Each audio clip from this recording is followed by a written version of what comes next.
The sea was calm that morning, almost unnervingly so. The horizon stretched in a perfect pale blue line, unbroken by storm or swell. From a distance, the vessel seemed ordinary, a sturdy silhouette against the quiet expanse. Yet something, in its stillness, felt wrong. No movement on deck, no figures tending ropes, no voices carried by the wind.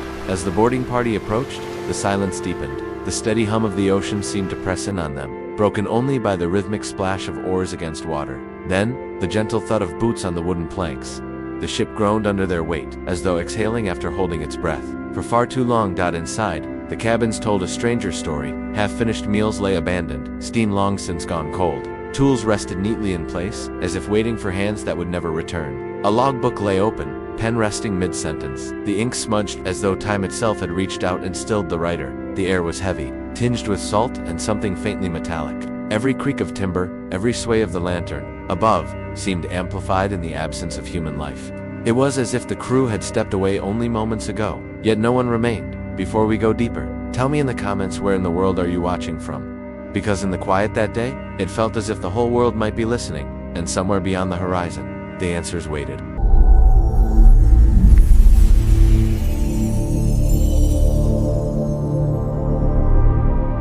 The vessel was known as the Ardent Horizon, a steel-hulled research ship built to endure the punishing demands of open-sea expeditions. At 72 meters in length, she was no stranger to the vastness of the world's oceans, her decks weathered by sun and salt, her hull carrying the scars of a dozen previous voyages. She was fitted with state-of-the-art navigation and deep-water survey equipment, her purpose clear: to chart unmarked ocean floors and study the unrecorded currents that whisper through the world's most remote waters. Her crew was a finely chosen assembly: oceanographers, meteorologists, marine biologists, and seasoned sailors whose lives had been shaped by the tides. Many had served on prior missions together, forging the kind of unspoken trust only the sea can temper. The captain, Elias Monroe, was a mariner of 25 years' experience, known for his methodical calm, even in tempests. His first officer, Dr. Celeste Tan, was a rising name in marine science, driven by a fascination with unexplored trenches lying far from shipping lanes. Their latest assignment was ambitious: a 3-month expedition into a largely unstudied sector of the South Pacific, a region where magnetic anomalies had long puzzled navigators and where deep sea life remained largely undocumented. The Ardent Horizon had ventured into these waters before, always returning with groundbreaking data and a crew eager for the next challenge. But this time, something would break the pattern. No storms were forecast, no distress calls sent. The mission logs showed smooth sailing until the entries stopped without warning. The records end like a sentence cut short. A story paused mid-breath, and with that abrupt silence, the journey turns toward our next chapter. The final words ever received from the Ardent Horizon. At precisely to 17 hours, the Ardent Horizon's voice crackled through the South Pacific Relay Station.com/routine, and utterly unremarkable. Captain Monroe reported steady seas, optimal engine performance, and clear skies stretching into the night. His tone carried the quiet ease of a man in command of a well-functioning ship. But less than 20 minutes later, the second transmission would change everything. The voice this time was not Monroe's, it was Dr. Celeste Tan. Her words clipped, deliberate. She spoke of unexpected interference in their instruments, a pattern of static that seemed to pulse in regular intervals. "It's odd," she said, before trailing off, as though distracted by something off-mic. A faint metallic sound echoed in the background, followed by what some analysts later described as the low moan of wind, though the weather logs show the air was still. The final contact came at 2:49, a short burst of static, then a few words. "We're not alone out here," barely audible through the noise. The voice was strained, almost as if spoken through clenched teeth. And then, silence. No distress signal, no emergency code, just the unbroken hush of open water. Subsequent hails went unanswered. Tracking data showed the vessel maintaining course for another 6 hours, as if nothing were wrong. But something was wrong, and whatever happened in those final minutes left the Ardent Horizon sailing without its crew. Toward the moment it would be found adrift, it was a routine supply run that first spotted her. A cargo freighter charting a northerly course through the South Pacific at 9:43 hours. The lookout called down to the bridge, an unresponsive vessel drifting starboard, her bow angled slightly into the wind. Through binoculars, the name Ardent Horizon could just be made out along the salt-scored hull. That the freighter's captain hailed her on multiple frequencies. No reply, no movement on deck. The decision was made to approach, and by late morning, a small boarding crew was dispatched across the gentle swell. From the moment their boots touched her deck, unease settled in. The timbers groaned with the slow, deliberate creak of a ship left to the mercy of the ocean.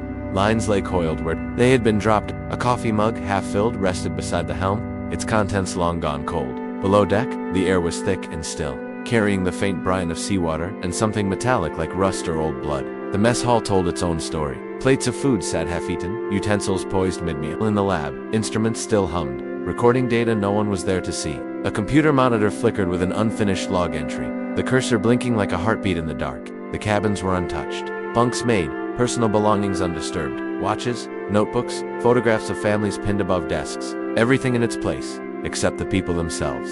By the time the boarding party returned topside, a cold realization had settled in. The Ardent Horizon was intact, her systems running, her course steady, but her crew had vanished, as if plucked from the decks in an instant, and so began the official investigation into one of the strangest disappearances in maritime history. The arrival of the Ardent Horizon in port drew the eyes of both the public and the press, but it was the investigators who boarded her first. Maritime safety officials, naval officers, and a team of forensic scientists stepped onto her deck as though entering a crime scene suspended in time. Every corner of the ship was photographed, every surface dusted for prints. The navigation logs were the first to be examined. They revealed the precise, uneventful journey up until the very last recorded entry, coordinates placing the vessel deep within an area, notorious among sailors for unpredictable magnetic interference. Weather data from the days prior showed no storms, no rogue waves, no conditions that could explain a sudden abandonment. The sea had been calm, almost unnaturally so. In the laboratories, marine specialists pored over the research equipment. Sonar records displayed faint, irregular pulses that did not match any known vessel or marine life.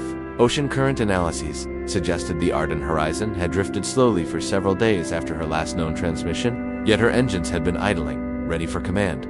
Forensic teams found no signs of violence or forced entry. No lifeboats were missing. Personal effects, watches, wallets, journals remained exactly where their owners had left them. Food and water stores were untouched. And yet, biochemical swabs from railings and door handles detected an unusually low level of human trace material, as though the crew had been absent for far longer than the ship's drift. Time suggested. The strangest finding came from the vessel's internal clocks. Several digital timepieces across different decks were running exactly 11 minutes slow, with no mechanical fault to explain it. In the end, the official report could only confirm what the investigators already knew. The Ardent Horizon had been found seaworthy and intact, but entirely devoid of human life. The cause, unknown. And with science offering no certain answers, the space was left open for theories to take hold, and for speculation to drift into stranger waters. In the absence of hard evidence, theories began to swirl like currents beneath the Ardent Horizon. The most conventional explanation was human error, a sudden misjudgment, perhaps a drill gone wrong, leading the crew to abandon ship unnecessarily. Yet the intact lifeboats in calm weather undermined this idea, leaving more questions than answers. Piracy was next on the list. Could a hostile boarding have forced the crew away? But investigators found no signs of struggle, no missing equipment, no damage to suggest a violent takeover. The ship's valuable research instruments, untouched, argued strongly against theft as a motive. Environmental hazards offered another path. Some pointed to the region's history of rogue gas emissions from the ocean floor, a sudden release of methane capable of displacing air and rendering the crew unconscious. Others noted the magnetic anomalies in the area, speculating about navigational disruptions or disorientation. Yet these events, rare and unpredictable, left no conclusive signature aboard the vessel.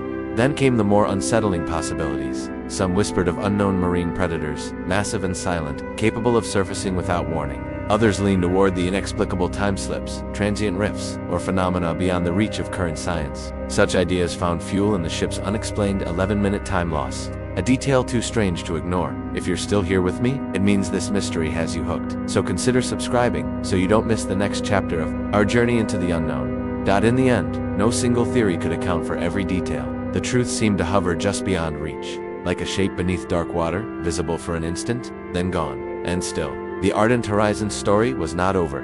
Decades may have passed, but the Ardent Horizon still casts a long shadow. Across maritime history, from time to time, fragments of her story resurface. A retired sailor claiming to have seen strange lights in the same sector, or oceanographers detecting unusual sonar echoes in the region's depths. Modern technology has only sharpened the questions. Satellite imaging, autonomous submersibles, and digital forensics continue to probe the coordinates where the ship was last active. Some researchers point to newly mapped subsea trenches, untouched by exploration, as possible keys to the puzzle. Others argue the answers may never lie in the ocean at all, but in the unexplored frontiers of physics. Yet with every investigation, the mystery seems to widen rather than close. And so, the Ardent Horizon remains adrift in our collective imagination. Her fate, a warning and a challenge. To those who dare to follow her path, the Ardent Horizon now rests not beneath the waves, but in the uncharted waters of our imagination. Her decks are silent, her logbooks frozen mid-thought, her story suspended between fact and legend. The ocean keeps her secret, rolling endlessly over the coordinates where she last drew breath. Perhaps one day, currents will carry the truth to shore, or perhaps it will remain, like so many mysteries of the deep, forever out of reach. What do you think happened out there? Share your theories in the comments, because somewhere, the sea still remembers, even if we never will.